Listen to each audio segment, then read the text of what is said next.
오늘은 인간의 허영을 부수는 진짜 믿음이라는 말씀 제목으로 함께 은혜 나누도록 하겠습니다. 솔로몬은 이런 말을 한 적이 있습니다. 모든 지킬 만한 것 중에 더욱 내 마음을 지키라. 생명의 근원이 이에서 남이니라. 그러니까 우리 마음에서부터 생명이 약동하고 발현되고 그 안에서 움트니 여러분들 그 마음을 잘 지켜 행하십시오 라고 하는 말씀이기도 합니다. 우리 마음은 정말로 중요한 자리입니다. 인생에 있어 이 마음의 자리만큼 소중한 것은 없는 것 같아요. 이 자리, 이 마음의 자리에는 원래 하나님이 계셨습니다. 하나님은 누구십니까? 생명의 근원이시고 모든 존재의 토대가 되시고 또한 천하 만물의 시작이시며 모든 사건과 사물의 가치와 또 뜻의 본질까지 아우르시며 그 모든 것을 이루시는 분이 우리 하나님이십니다. 이 하나님이 계셨던 자리가 우리의 마음의 자리입니다. 하나님이 우리 마음에 계셨으니 우리는 그 생명을 누릴 수 있었던 존재들이지요. 그러나 아담과 하와라고 할 수 있는 우리 인간의 원형이고 곧 우리 자신인 아담과 하와는 그 마음의 중심의 자리로부터 하나님을 밀쳐내게 됩니다. 하나님을 밀쳐냈다라는 말을 좀 과격한 언어로 말하면 하나님을 살해한 것입니다.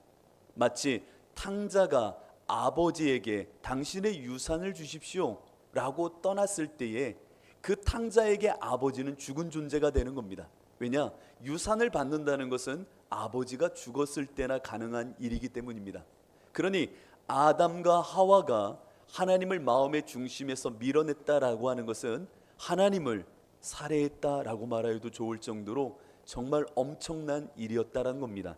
선악과를 먹음으로 내가 이제 하나님처럼 될 수 있지라고 하는 마음으로 하나님을 밀쳐내고 그 자리에 자아가 자신이 떡하니 앉게 된 것입니다. 그리고 그 하나님을 밀어낸 마음속에 자신이 주인이 되어 앉아있는 그 순간 여러분들도 잘 알잖아요. 하나님 없는 마음에 내가 주인이 되면 금세 무어라 말할 수 없는 공허와 무의미와 허무와 혼돈과 죽음이 엄습하는 두려움을 마주하게 됩니다. 그러니 인생이 벌벌 떨리는 마음속에 어떠한 일을 행합니까? 자기의 이 불안함을 충족시키기 위해서 하나님의 자리에 새로운 것들을 불러내기 시작합니다. 돈, 권력, 명예, 쾌락, 탐욕, 이 모든 것들을 가면을 씌워 내 안에 불러들이기 시작합니다. 그것을 주인 삼아서 이제는 내 마음의 요동함을 멈춰보려고 하고 내 삶의 불안함을 해결하려고 하는 겁니다. 그런데 여러분들 잘 아시잖아요. 돈으로, 쾌락으로, 내 안의 명예로 하나님의 빈자리를 채울 수 있습니까? 있는 사람도 많다고 그래요. 그런데 이것은 불가능한 겁니다.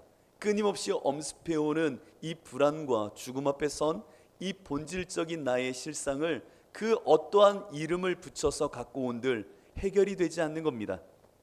여러분들 어린 시절에 어린이집을 다녀보면 유치원을 다녀보면 이런 것을 많이 가르칩니다. 욕심 부리지 마. 친구와 나눠 먹어. 친구들과 사이좋게 지내. 거짓말하지 마. 도움이 필요한 친구의 손은 꼭 잡아주는 거야. 서로 도와봐요. 서로 사랑해요. 서로 질서를 잘 지키고 공중도덕을 지켜야 해. 자, 어린 시절에 한 번씩 들어봤던 이야기 아닙니까? 그렇죠. 왜 이것을 가르칠까요? 이것이 소중하다라는 이 가치가 그 어린 아이 때부터 자라남에 있어서 너무나도 값이 있는 것이기 때문에 가르치는 것 아닙니까? 여러분 어린이집에서 돈 많이 벌어야 돼요. 여러분 남들보다 올라가야 됩니다. 승진은 빨리 해야 되는 겁니다. 좋은 대학에 가서 높은 자리에 빨리 가야 남들한테 무시당하지 않아요. 이런 거 유치원에서 가르치는 유치원 보셨나요? 보셨습니까? 보셨습니까? 우리 유치원은 최고의 명문 학교를 보내기 위하여 모인 유치원입니다. 어렸을 때부터 이 아이들은 특수한 교육을 받아서 우리 국내에 있는 유명 대학에 보내기 위하여 모인 아이들입니다. 왜요? 연봉 얼마 이상은 받아야 되니까요. 이런 거 가르치는 유치원 보셨어요? 있기도 합니다만 없습니다. 왜요? 유치원에서 가르치는 내용은 인간의 삶에 가장 중요하고 기본이 되고 이것이 우위에 있다는 것을 알기 때문에 어린 순수한 아이들에게 이것을 가르친다는 겁니다. 돈으로도 명예로도 쾌락으로도 인생은 살아갈 수 없어 라고 하는 것을 알기 때문에 이 아이들에게 그것을 가르친다는 겁니다. 이것은 곧 내 마음에 하나님의 자리에 돈과 쾌락과 명예로는 살 수 없다라는 것을 인간들은 다 알고 있다라는 겁니다. 그러니 그 순수한 백지장 같은 아이들에게 이와 같은 것을 가르치지요. 그런데 이와 같이 돈과 쾌락과 명예라고 하는 가면을 씌워서 자아의 자리에 딱 갖고 있는 이 마음을 한번 헤쳐보십시오. 그 안에 무엇이 있는지요. 자아가 돈을 갖고 오고 쾌락을 갖고 오고 명예를 갖고 와서 하나님의 자리에 앉아서 불안함을 달래려고 하는 그 실상을 한번 헤쳐보십시오. 그러면 그 중심에 무엇이 있냐면 자기 힘 숭배라고 하는 우상 숭배가 떡하니 앉아 있습니다. 우상 숭배는 다른 것이 아닙니다. 내가 주인이 되려고 하는 것, 내가 절대적인 존재가 되려고 하는 것이 우상 숭배의 다른 이름입니다. 자아가 중심이 되어졌을 때의 이와 같은 모습이 인생 가운데는 펼쳐져 죽음으로 갈 수밖에 없다는 것이죠. 그런데 하나님께서는 이런 인간들을 포기하거나 그냥 버리지 않으셨습니다. 여러분들을 그냥 두시지 않으셨다는 겁니다. 그래서 당신의 하나뿐인 독생자 예수 그리스도를 이 땅에 보내셔서 죽음으로 흘러가는 여러분의 인생 가운데 힘 숭배와 우상 숭배에 빠져 영원히 죽음으로 갈 수밖에 없는 심판받은 존재들을 이제는 십자가 그 거치는 바위와 걸림돌을 던지셔 그 인생을 막아서 돌이켜 하나님께로 끌고 가시기 시작하셨다는 겁니다. 이것이 구원이고 이것이 하나님의 사랑입니다. 하나님은 여러분들을 그냥 두셔도 좋지만 여러분들을 그냥 두고 볼 수가 없어서 여러분들 가운데 먼저 찾아오셔 그 목덜미를 잡아 하나님께로 끌고 가시더라는 겁니다. 지금도 하나님은 여러분들을 끌고 가십니다. 지금도 하나님은 그 사랑의 줄로 묶으셔서 여러분들을 끌어당기고 계시는 겁니다. 자기 확신에 빠져 기고만장함으로 살던 인생들, 그 인생을 거듭나게 하시더니 영적인 눈을 열어 하나님을 보게 하시더라는 겁니다. 구원의 신비입니다. 이전엔 보이지 않던 것이 보이는 겁니다. 하나님의 그 십자가가 내 인생에 딱 들어오니까요, 이전에는 정말 보이지 않았는데 하나님을 향하여 생명을 향하여 눈이 열려지는 겁니다. 고린도전서 1장 18절은 이렇게 기록하잖아요. 십자가의 도가 멸망하는 자들에게는, 이전에 우리 모습이잖아요, 멸망하는 자들에게는 미련한 것이요 구원을 받는 우리에게는 하나님의 능력이라. 하나님의 사랑은요, 여러분들의 눈을 들어 그 하나님의 생명을 보게 만듭니다. 여러분들 이 구원을 누리고 있는 여러분들의 눈을 한번 점검해 보시기 바랍니다. 이 점검하는 이 과정을 통하여 지금 내가 하나님이 주시는 사랑으로서 역사하는 믿음이 있는지를 확인할 수 있기 때문입니다. 민수기 22장을 보면은 정말 엄청난 사건 하나가 등장합니다. 하나님은 욕심의 종이 되어버린 술사 발람에게 임하여 이렇게 말합니다. 술사 발람이요. 누구요? 술사 발람. 그러니까 주술에 미친 자예요. 이렇게 말하면 확 안 다가오죠. 그러니까 무당 점치는 거에 그냥 인생을 건 사람이에요. 술사 발람, 자기 우상화에 똘똘 뭉쳐있던 인생에게 찾아오십니다. 그리고 이렇게 말씀하세요. 이스라엘에게 가지도 말고 그들을 저주하는 일도 하지마 라고 말합니다. 지금 술사 발람이 이스라엘을 저주하려고 돈을 받고 가고 있었거든요. 그러니까 하나님이 너 가서 저주하지 마라, 내 백성 이스라엘에게 함부로 말하지 마 라고 말합니다. 그러자 술사 발람이 싫은데요, 저 갈래요 라고 말합니다. 그러자 하나님이 이렇게 말씀하십니다. 그래, 가고자 하면 한번 어디 가봐라 라고 말씀하십니다. 여러분, 이 말은 가란 말이에요, 가지 말란 얘기예요? 여러분 자녀가 있어요. 나 오늘 PC방 갈래요. PC방 갈래요. 그래, 어디 한번 가봐. 이게 가란 얘기예요, 가지 말란 얘기예요? 엄마 나 오늘 나이트 가야 돼요. 나이트 가야 된다고 친구들 이미 들어가 있대. 어디 한번 가봐. 가란 얘기예요? 가지 말란 얘기예요? 말을 잘 못 알아들으시는 거. 가지 말란 얘기잖아요. 근데 술사발람은요, 가요? 갔어요. 술사발람이 가고 있었다는 거죠. 그때 나귀와 함께 술사발람은 돈에 미쳐서, 돈이라고 하는 그 가면에 우상숭배에 미쳐서 하나님의 말씀을 거절하고 그 길로 나가게 됩니다. 그때 나귀가 가다 말고 갑자기 이상한 짓을 하는 겁니다. 안 가려고 하는 겁니다. 또 가다 멈춰서서는 저 밭으로 들어가 길도 아닌 곳을 막 헤매는 겁니다. 그러니까 술사발람이 화가 나는 거예요. 막 내리쳐요. 내리쳐. 이거 왜 그래? 이 나귀가 정말 미쳤나? 왜 그래? 하면서 채찍으로 치는 겁니다. 막대기로 때리고요. 그러자 이 나귀가 다시금 좁은 길, 포도원으로 가는 길로 올라서더니 그 좁은 협착한 길에서 담장으로 이 술사발람을 채운 때 막 밀어붙이는 겁니다. 그러니까 벽에 술사발람의 발이 자꾸 끼는 거예요. 그러니까 화가 나가지고 자꾸 때리는 거죠.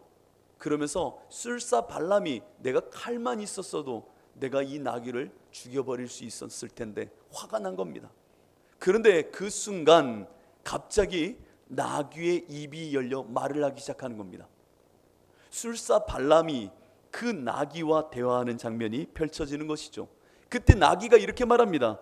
내가 당신에게 무엇을 하였기에 나를 이같이 3번이나 때립니까? 나귀가 말을 하는 거예요.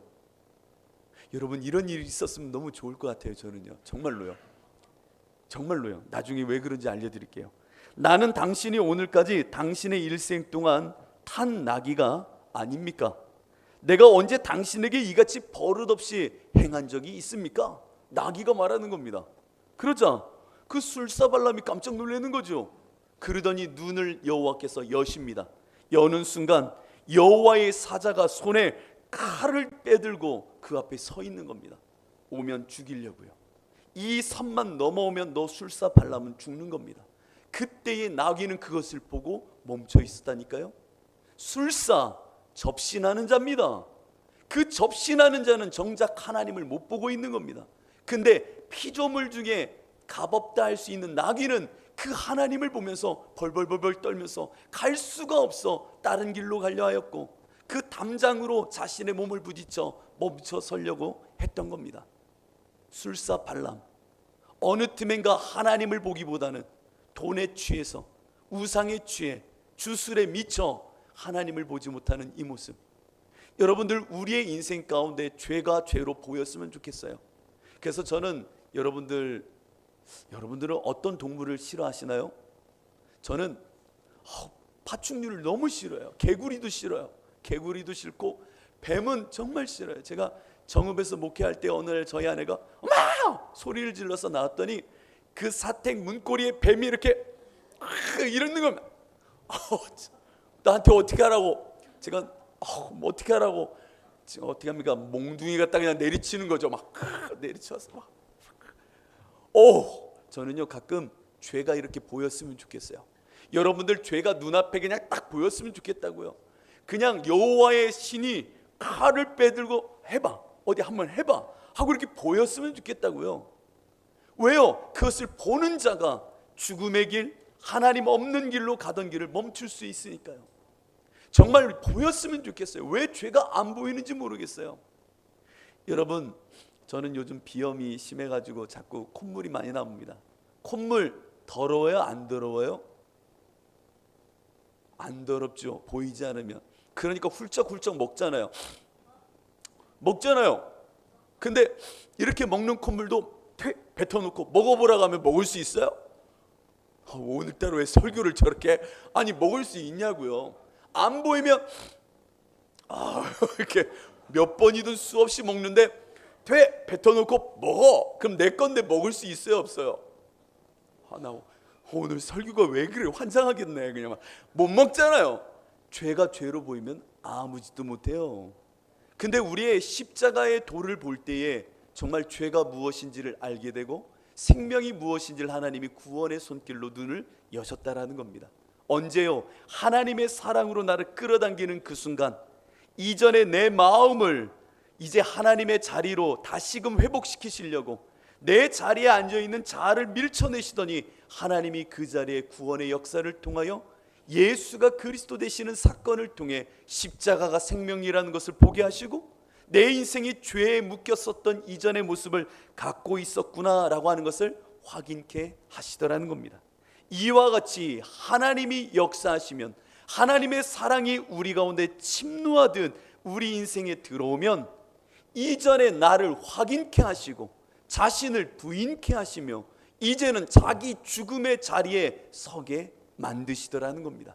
하나님의 사랑이 임하면요, 하나님의 사랑이 임하면 이와 같이 자기 죽음의 자리까지 끌고 가시더라는 겁니다. 그러면 하나님께서 자기 죽음을 맞이한 이 인생 가운데 원래 하나님의 자리인 그 마음에 그리스도가 중심이 되게 하심 속에 믿음에서 믿음에 이르도록 끌고 가십니다.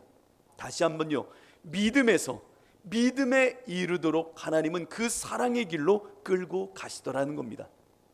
내 믿음이 완성된 것이 아니고요, 이 믿음이 모든 것을 종결한 것이 아닙니다. 이 믿음은 완전한 믿음에 이르도록 변화돼야 되고 성숙돼야 되고 성장해야 되는 겁니다. 그러면 여러분들에게 묻고 싶은 게 있어요. 여러분들은 내 믿음이 더 성장하기를 지금 기대하시나요? 내 믿음이 더 깊어지기를 원하시나요? 아니면 나는 이미 완성되었어, 다 섰어, 이미 이루어졌어 라고 생각하시나요? 내가 만약에 내 믿음이 더 이상 발전을 기대하지 않거나 믿음의 하나님의 역사를 더 이상 내 삶 가운데 찾으려 하지 않는다면 여러분들은 그 하나님의 사랑을 거절하고 있는 것이고 눈이 가려져 있는 상태라는 겁니다. 네가 선 줄로 생각하느냐? 넘어질까 조심하라. 누구는요, 이 믿음의 성장을 전혀 생각하지 않는 사람도 있습니다. 이전에 과거에 자기의 믿음의 경험, 종교, 체험, 우상화된 믿음으로 돌이켜 회상하려고 하지 믿음의 성장과 성숙을 기대하려 하지 않는 사람도 많습니다. 여러분, 하나님의 사랑에 이끌리면 이제 여러분들의 믿음은 늘 주님의 손길 안에 변화를 겪게 됩니다. 이 믿음의 거룩한 변화와 성장과 성숙을 여러분들은 기대하셔야 됩니다. 그러면 왜 내 안에 이와 같은 믿음의 성장을 기대하지 않는가? 그 이유는 사랑으로서 역사하는, 끌어당기시는 하나님의 그 역사로서의 믿음을 생각하지 않기 때문입니다. 하나님은 나를 끌어당기신다니까요. 끌어당기시는 그 힘의 운동 속에 변화라는 것은 반드시 있기 마련입니다.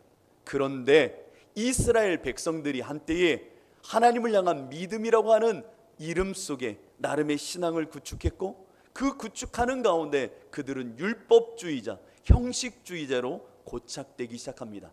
그와 같은 이들에게 바울은 믿음이라고 하는 것을 강조하기 시작하죠. 그런데 이 믿음을 대하는 바리새인들과 유대인들이 어느 틈엔가 그 믿음을 오해하기 시작하는 겁니다. 고착되어져 있고 멈춰 있는 믿음.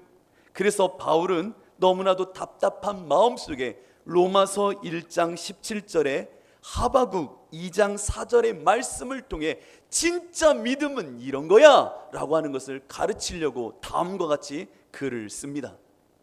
유대인들의 고착된 믿음, 거짓된 믿음으로 흐르는 그들을 보면서 그들이 너무나도 잘 알고 있는 하바국의 이야기를 통해 진짜 믿음은 이런 거야 라고 하면서 그들에게 말하는 본문입니다.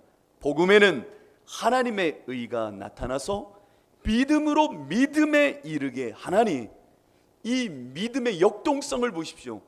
믿음에서 믿음에 이르게 하나니 기록된 바, 여기서 기록은 하바국의 이야기입니다.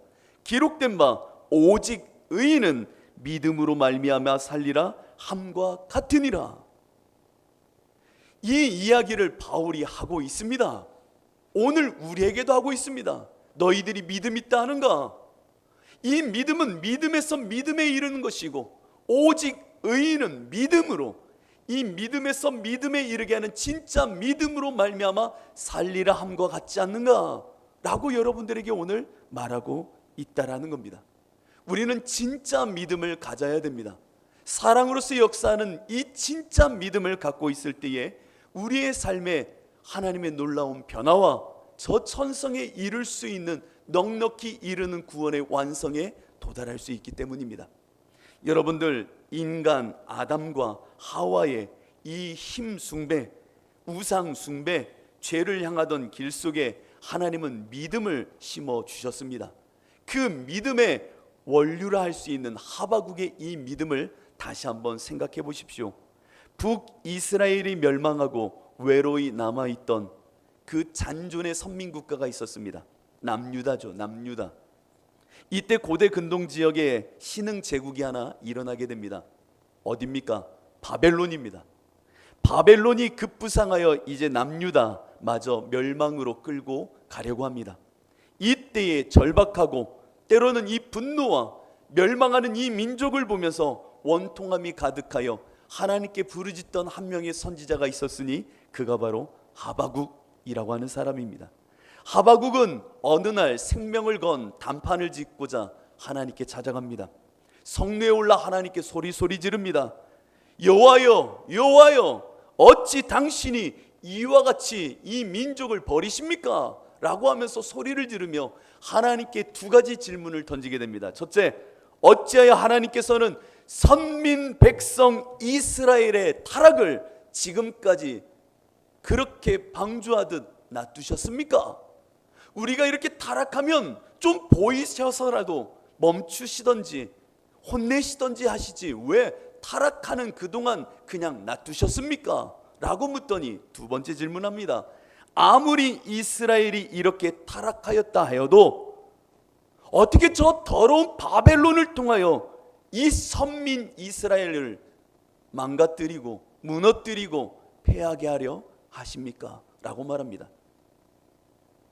우리 민족은 선민 백성 아닙니까? 믿음이 있다는 백성 아닙니까?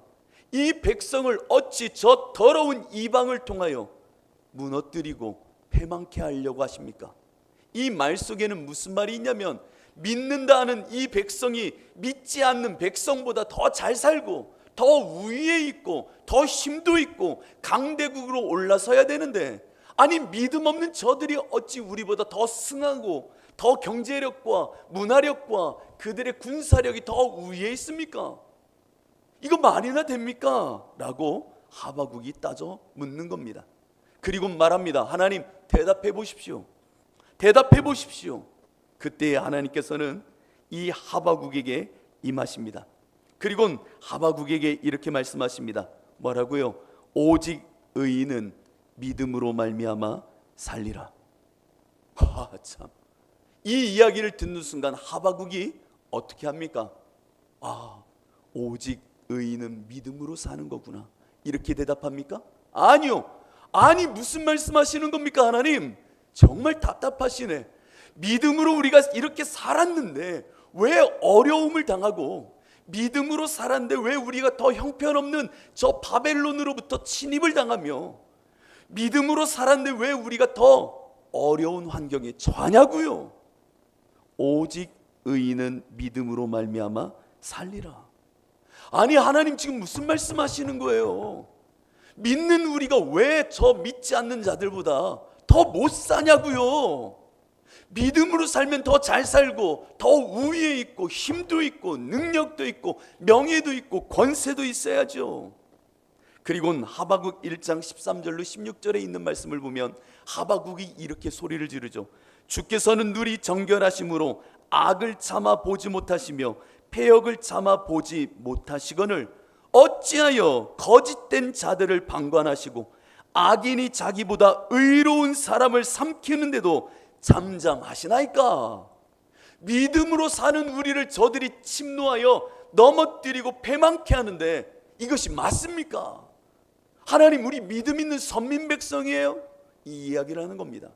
그때 하나님이 다시금 성루에 선 하바국에게 말합니다. 오직 의인은 믿음으로 말미암아 살아 라고 말합니다. 지금 서로 딴 얘기를 하는 건가요? 믿음 얘기하고 있잖아요. 근데 하바국하고 지금 하나님하고 딴 얘기를 하고 있어요. 서로 소통이 안 돼요. 그러니까 의인은 믿음으로 살아 하바국에게 말하는데, 하바국 내가 믿음으로 살았는데 이 꼴을 당하고 있다니까요. 아니, 오직 의인은 믿음으로 산다니까.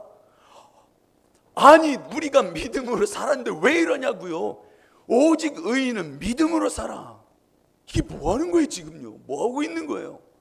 지금 믿음이라고 하는 같은 소리, 같은 표현의 문자적 기호는 갖고 있지만 서로 믿음에 대하여 딴 얘기를 하고 있는 겁니다. 노암 촘스키라는 사람이 국가와 국가, 개인과 개인의 싸움이 벌어졌을 때에 가장 먼저 해야 될 일이 하나 있는데 그것은 바로 개념 정리다라고 말한 적이 있습니다. 개념 정리. 네가 말하는 믿음은 무엇이고 내가 말하는 믿음은 무엇인가? 서로 그 같은 단어를 쓰고 있지만 그 단어의 진의를 한번 살펴보라는 겁니다. 서로 다른 얘기를 하고 있을 수 있을 때에 싸움이 벌어지거든요. 하나님이 말씀하시는 믿음, 하바국이 생각하는 믿음은 전혀 다른 믿음이었다라는 겁니다. 이것을 히브리서 11장 1절의 말을 빌려 표현하면 믿음은 바라는 것들의 실상이요 보이지 않는 것들의 증거니 라고 했던 이 말씀을 적용하여 하나님이 말씀하시는 진짜 믿음과 하바국이 생각했던 믿음의 차이점을 보셔야 됩니다. 하바국의 믿음은 내가 바라는 것, 내가 기대하는 결과, 이것이 그에게 믿음이었습니다. 믿음 있다 하는 것은 이 민족이 더 잘 살고 인과론적인 어떠한 과정 속에 더 부를 누리고 명예를 누리고 우위에 서는 이것이 선민 백성에게 주신 믿음이라고 생각했던 겁니다. 그런데 하나님은 그것이 믿음이 아니라 믿음은 실상이요 증거다라고 하는 것을 말씀하시더라는 겁니다. 너는 너 스스로가 우상이 되어 스스로의 욕망 속에 기대하고 바라는 것을 믿음이라 생각하는가? 내가 말하는 믿음은 실상과 증거에 네가 연합하는 것이다. 곧 하나님 스스로 계신 그 하나님을 네가 절대적으로 의지하는 것, 네 자신을 부인하며 하나님께만 연합하는 이 사건을 나는 믿음이라 말하고 너는 네가 기대하고 바라는 것을 믿음이라 말한다. 오직 의인은 하나님이 의롭다 여기는 자는 믿음, 나와의 절대적인 연합, 내가 모든 인생 삼라 만상의 실상이고 증거이라는 것을 확고히 자신의 모든 것을 걸어 연합하는 자, 이 연합의 사건을 나는 믿음이라고 말한다 라고 하는 겁니다. 이때의 하바국은 진짜 믿음이란 이런 거구나 라고 고백하며 하바국 3장 17절로 19절 진짜 믿음을 알게 된 하바국은 이렇게 고백하게 됩니다. 비록 무화과 나무가 무성하지 못하며 포도나무에 열매가 없고 감람나무에 소출이 없으며 밭에 먹을 것이 없고 우리의 양이 없으며 외양간에 소가 없을지라도 나는 여호와로 말미암아 즐거워하며 나의 구원의 하나님으로 말미암아 기뻐하리로다. 주 여호와는 나의 힘이시라. 나의 발을 사슴과 같게 하사 나를 나의 높은 곳으로 다니게 하실 것이로다. 이것이 믿음의 진짜 고백에 올라선 모습이라는 겁니다. 내 환경의 어떠함의 결과와 상관없이 나는 절대적으로 하나님만을 의지하며 나는 나의 힘 되신 여호와로 인하여 나의 발을 사슴과 같게 하시는 그 하나님만을 절대적으로 의지하는 이 믿음 속에 의인됨으로 살리라. 이것이 진짜 믿음이라는 겁니다. 그래서 오늘 바울이 말하는 겁니다. 너희들 진짜 믿음은 믿음에서 믿음에 이르게 하시는 하나님 안에서의 연합을 통하여 성숙된 믿음으로 끌고 가시는 그것이 진짜 믿음이니 하바국이 말하지 않았던가? 믿음은 오직 의인은 믿음으로 말미암아 산다고. 오직 하나님께만 절대적으로 연합하여 그분이 생명의 토대며 나의 창조주며 모든 실상의 증거와 근거가 되시는 분, 그 하나님임을 알아가는 것, 그와 연합하는 것만이 믿음임을 우리가 잊지 말자라는 겁니다. 여러분, 바울은 이 답답함으로 말하였던 겁니다. 참된 믿음은 오직 하나님과의 연합, 하나님이 내 마음의 중심에 들어오시어 주재하심으로 그 하나님의 이전의 통치하심과 창조의 회복이 이루어지는 역사, 이것이 믿음이라는 겁니다. 내가 사랑으로 이끌려 그 거치는 바위 속에 예수의 십자가를 만나게 되면 내 안에 있었던 자아, 우상 숭배의 자아가 사라져가고 그 안에 예수가 주인 되기 시작하는 겁니다. 그분이 내 안에 주인 되시는 그 역사, 완전히 나를 장악하시는 성령 충만의 역사가 곧 내 안에 믿음의 성장이요, 믿음에서 믿음에 이르게 하시는 놀라운 역사라는 겁니다. 나는 죽어지고 매 순간 예수가 내 안에 장악하시어 그리스도가 되시는 사건, 이것이 믿음이라고 말하는 겁니다. 요한일서 5장 1절을 한번 보십시오. 오늘 읽은 5장 4절 이전에 1절은 이렇게 기록합니다. 예수께서 그리스도이심을 뭐하는 자마다? 믿는 자마다 하나님께로부터 난 자니 또한 낳으신 이를 사랑하는 자마다 그에게서 난 자를 사랑하느니라. 믿음은 내 안에 예수가 그리스도가 되시는 사건, 이게 진짜 믿음이라는 겁니다. 내가 소유하고 기대하는 것이 아니라 내 인생 가운데 하나님 오셔서 예수가 정말 그리스도라는 고백을 받아내시는 사건, 이것이 믿음이라고 말하는 겁니다. 그렇기에 5절을 보십시오. 4절을 보십시오. 무릇 하나님께로부터 난 자마다, 하나님께로부터 난 자가 누구예요? 예수를 그리스도로 고백하는 자마다 세상을 뭐 한다고요? 이기느니라. 세상을 이기는 승리는 이것이니 우리의 믿음이니라. 예수께서 하나님의 아들이심을, 그리스도이심을 믿는 자가 아니면 과연 누가 세상을 이기겠는가? 여러분들, 예수 믿어 세상에서 승리한다는 게 무엇입니까? 예수 믿어서 세상에서 내가 승리한다는 말이 무엇일까요? 오늘 이 말씀의 진리를 따라 한번 대답해 보십시오. 세상 출세를 이루는 것이 승리입니까? 세상 사람보다 돈을 많이 모으게 된 것이 승리입니까? 약자가 되지 않고 승자에 올라 떵떵거리며 호요식하며 갑의 위치에 올라가는 게 세상에서 예수 믿어 승리하는 겁니까?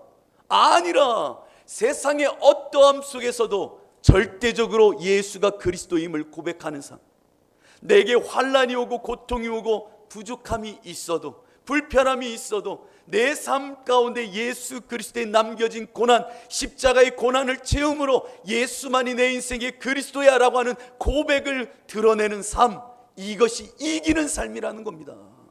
돈이 생기는 게 이기는 게 아니고, 높은 위치에 올라가는 게 이기는 게 아니고, 그래서 우리는 예수님께서 38년 된 병자를 만났던 사건을 다시 한번 생각해야 됩니다.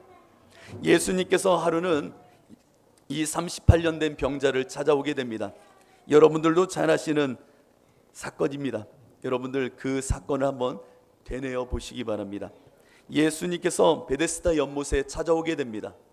베데스다 연못에 찾아왔을 때 38년 된 병자뿐만 아니라 온통 병에 걸려있던 이들이 그 못에 다 몰려 있었습니다. 병자도 있었고 맹인도 있었고 다리 저는 사람도 있었고 혈기 말한 사람들 다 그 자리에 모여 있었습니다. 왜 모여 있었죠? 혹시 아시나요? 우리 옆집에서 무슨 일 하는지도 모르는데 이 옷 몇천 년 이전은 어떻게 알아요? 제가 알려드릴게요. 그 동네에 이런 이야기가 있었어요. 아픈 사람들, 이 베데스다 연못 옆에 이 못이 있는데 천사가 물 길러 오면 물이 동한대요. 물이 동할 때 1등으로 들어가면 어떤 병에 걸려도 나음을 얻는데요. 할렐루야. 네, 할렐루야. 아멘, 아멘, 아멘, 아멘. 주여. 그래서 거기 다 사람들이 몰려들기 시작한 거예요. 왜요? 병 나으려고요. 그런데 이 병 나으려고 모여있던 이곳에 예수님이 찾아오십니다. 한번 잘 들어보세요. 기존의 설교로 제가 이야기하겠습니다. 병자에게 예수님이 찾아와 말씀하십니다. 네가 낫고자 원하느냐? 주님, 제가 낫고자 원하는데 누구 한 놈 도와주는 놈이 없어서 1등으로 못 들어가지고 지금까지 이 38년 동안 누워 있었습니다. 언제 물이 통하는지 알 수가 없으니 이렇게 있었지요. 그래, 내가 내게 말하노니 네 자리를 들고 일어나 걸어가라. 할렐루야. 하나님의 역사하심 속에 예수를 만나면 치유가 임합니다. 할렐루야. 이게 설교입니다. 맞죠? 그런데 진짜 이 말씀을 하고 계신 걸까요? 아닙니다. 38년 된 병자와 그 자리에 모여 있었던 모든 사람들은 여러분들이 성경을 나중에 찾아보십시오. 대과로 안에 묶여 있었던 겁니다. 대과로 안에 묶여 있었다는 말이 무엇이냐면 그 성경 본문을 보면 그들이 대과로로 왜 이들이 묶여 있었는지를 다음과 같이 이야기합니다. 물의 움직임을 기다리니 이는 천사가 가끔 못에 내려와 물을 움직이게 하는데 움직인 후에 먼저 들어가는 자는 어떤 병에 걸렸든지 낫게 되밀러라. 대가로로 묶어 놓았습니다. 이것은 성경의 대가로일 뿐만 아니라 제가 볼 때는 상징적인 메타포입니다. 여러분도 대가로에 묶여 있을 수 있습니다. 은혜를 구하며 믿음으로 산다 하지만 교회 안에도 대과로에 묶여 있는 사람들이 많습니다. 이것은 성경에 있지만 진리도 아니고 말씀도 아니고 생명도 아닙니다. 그 당시에 그 지역에 떠돌아 다니던 신화요 허영이었습니다. 사람들 사이에 울려 퍼진 허영, 인간이 만들어낸 우상, 인간이 만들어낸 허탄한 신화였습니다. 이게 진리입니까? 아니요, 진리가 아니에요. 왜 천사가 물 길르러 옵니까? 저 천국에 지금 물이 딸리나? 그거 아니잖아요. 왜요? 뭐 선녀와 나무꾼 생각하십니까? 그 동네에 있었던 신화라고요. 신화에 묶여서 인생을 허비하는 그들, 허영에 묶여 허탄한 인간의 신화에 묶여 시간을 낭비하고 있었으니 베데스다 못 은혜의 집이라고 하는 곳에 있었지만 은혜를 모른 채 인간이 만들어낸 신화, 인간이 만들어낸 간증, 인간이 만들어낸 원리, 자기 믿음이라고 허탄하게 만들어 놓은 신앙을 가장한 믿음으로, 거짓을 가장한 믿음으로 만들어 온 곳에 그들이 묶여 있었다라는 겁니다. 그때 예수님은 오십니다. 그리고는 그 사람에게 말하죠. 네가 낫고자 원하느냐? 여러분, 허탄한 신화에 묶여 있는 사람들의 특징을 아십니까? 바울은 이런 말을 한 적이 있습니다. 디모데전서 1장 4절, 신화와 끝없는 족보에 몰두하지 말게 하려 함이라. 거짓된 신화, 허탄한 신화에 몰두하지 말라.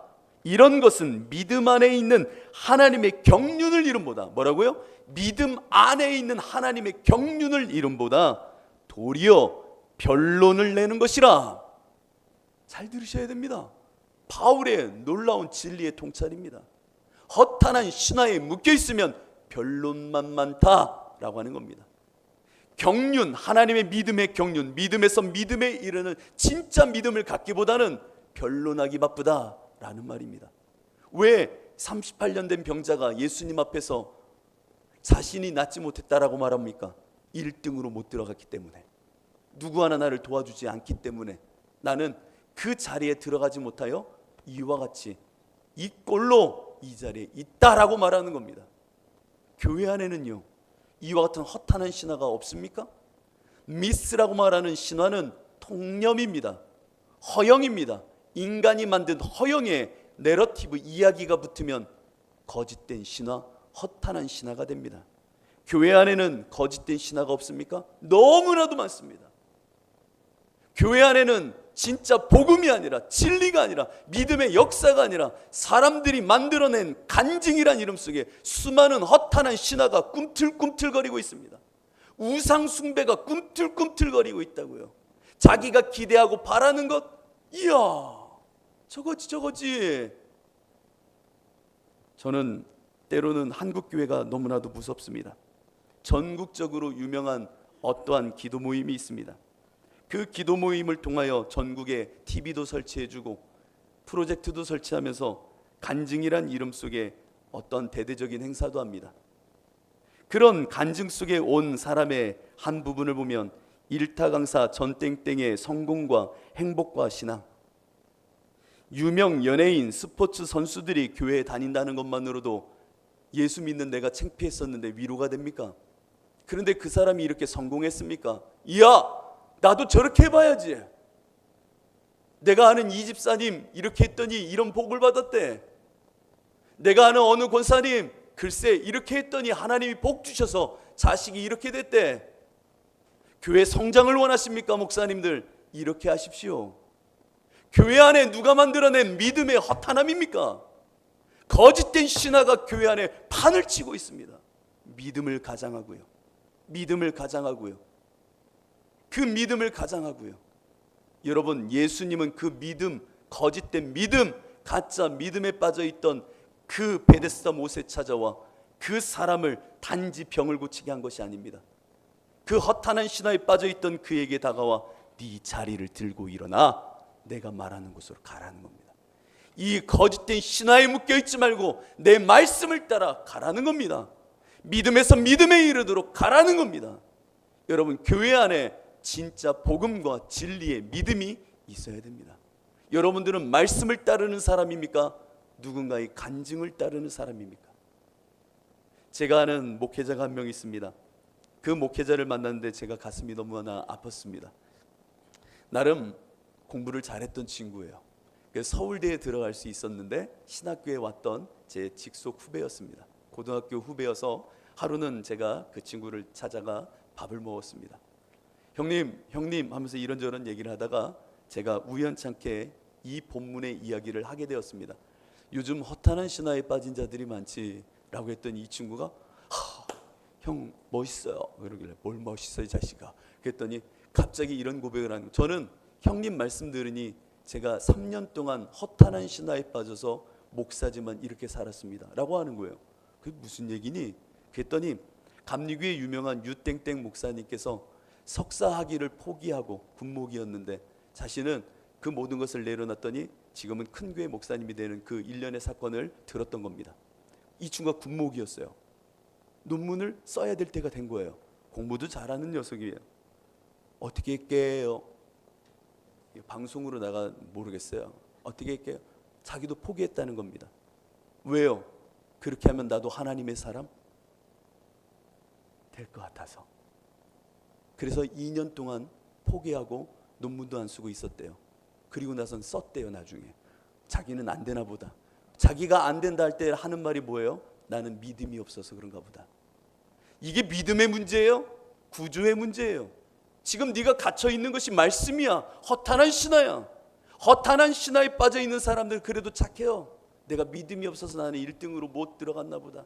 나는 믿음이 없어서 그 물이 동하는 걸 보지 못했나 보다. 내가 믿음이 부족하니까 내 문제지. 아니요, 너의 문제가 아니라 네가 가짜 믿음에 빠져 있는 거기서 나와야 되는 문제예요. 믿음에서 믿음에 이르는 것은 내가 날마다 주님의 말씀 속에 내가 죽어져 내 안에 주님과의 절대적인 연합으로 나아가는 것, 이것이 진짜 믿음의 사람의 모습이라는 겁니다.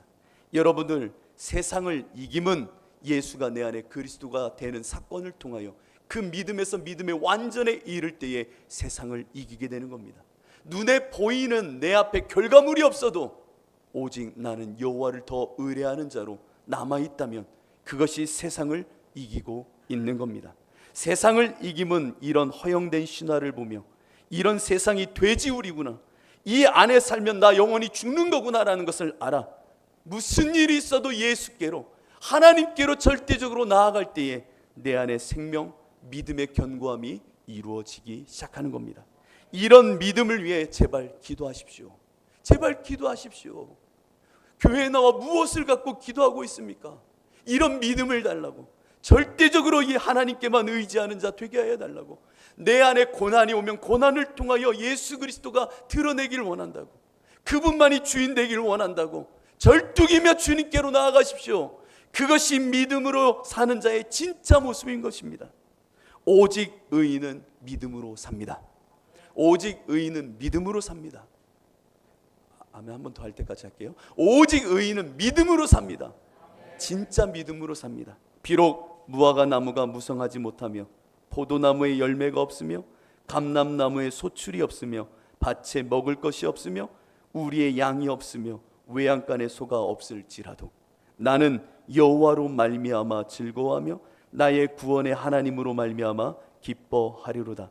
주 여호와는 나의 힘이시라. 나의 발을 사슴과 같게 하사 나를 나의 높은 곳으로 다니게 하시리로다. 이것이 진짜 믿음의 고백이요, 사랑으로서 역사하시는 믿음의 온전함입니다. 여러분 안에 이 믿음이 더하여지시기를 축복합니다. 이 시간 우리 함께